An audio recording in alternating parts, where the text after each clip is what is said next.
الله عيدا مباركا لسائر المسلمين في مسارق الارض ومغاربها. الله اكبر الله اكبر الله اكبر، والحمد لله كثيرا وسبحان الله بكرة وأصيلا. في هذا اليوم العظيم يتقرب المسلمون إلى ربهم بذبح ضحاياهم تمثلا بسنة الرسولين الخليلين إبراهيم ومحمد عليهما السلام.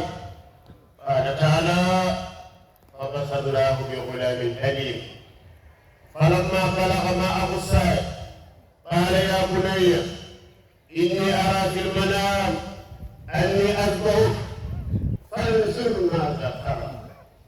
قال: يا أبت افعل ما تؤمر ستجدني إن شاء الله من الصابرين. فلما أسلم وتله للجبين وناديناه أن يا إبراهيم قد صدقت الرؤيا إنا كذلك نجزي المحسنين إن هذا لهو البلاء المبين. وفديناه بذبح عظيم. فالله سبحانه بلطفه ورحمته فداه بذبح عظيم، فكانت سنة جارية وشرعة سارية أمر بها الرسول صلى الله عليه وسلم ورغب فيها. قال صلى الله تعالى عليه وسلم: ما أمل ابن آدم أملا أحب إلى الله في هذه الأيام من إراقة الدم. وفي صحيحين عن أنس رضي الله تعالى قال: دعا النبي بكبشين أملحين أقرنين ذبحهما بيده وصلى وكبر ووضع رجله على صفاهما صلى عليه الله وعلى آله وأصحابه أنجم الهدى وكل من اكتفى آثاره إلى يوم الدين وسلم تسليما كثيرا.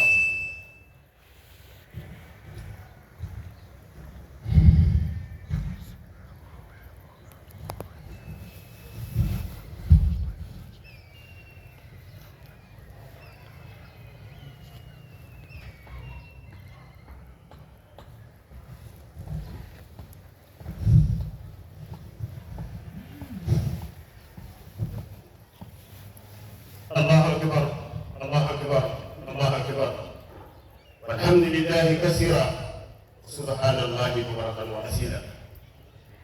عباد الله، جددوا إيمانكم وسهلوا نياتكم وأخلصوا أعمالكم، أفشوا السلام بينكم وحافظوا على بر الوالدين وصلة الأرحام والإحسان إلى الفقراء والأيتام والأرامل، وتعاونوا على البر والتقوى لا على الإثم والعدوان.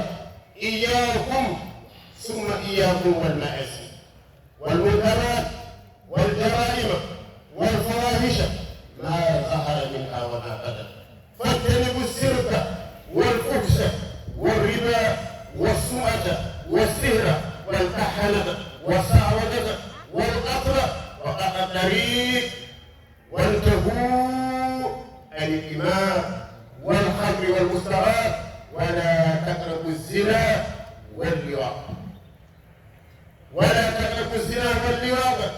والرشوة والغش، واجتنبوا سوء الظن والغيبة والنميمة والكذب والبهتان.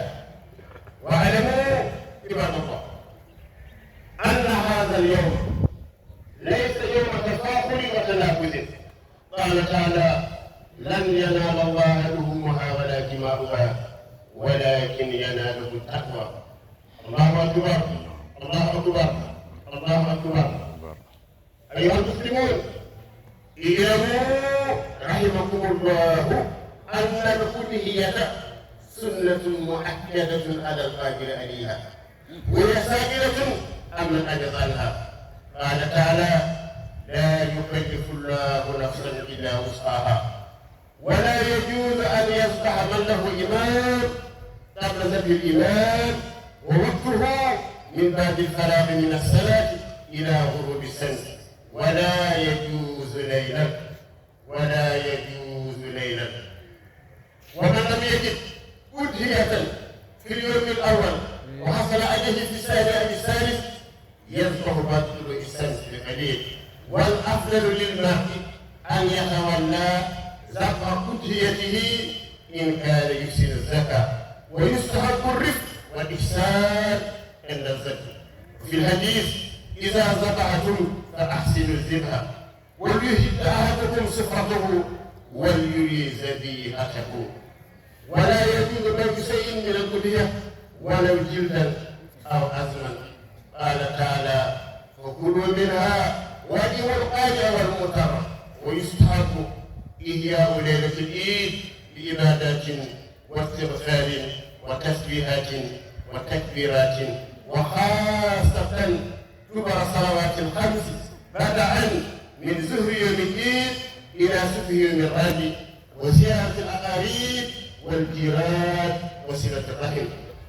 ربنا آتنا في الدنيا حسنة وفي الآخرة حسنة وقنا عذاب النار.